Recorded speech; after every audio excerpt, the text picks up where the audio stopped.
Welcome to the Slop Farm. Enjoy the video. You begin by opening Drive. Google, com and signing into the account where you want the folder. Once signed in, you click New then Folder or press Shift+F for a faster shortcut, and a dialog appears. Enter a clear name that helps you find it later, such as Project Name 2026 or Client Invoices. Make sure to choose an account with sufficient storage. Otherwise, create the folder in a shared drive or free up space first. Once the folder exists, you populate it by dragging files in or using new right arrow file upload/folder upload for batches.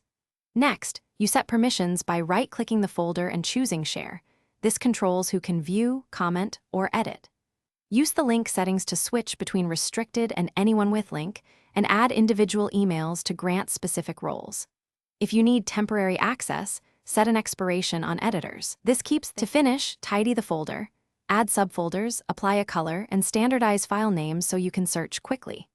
Once done, open Details and Activity to confirm uploads and permission changes. That audit trail helps you track who did what.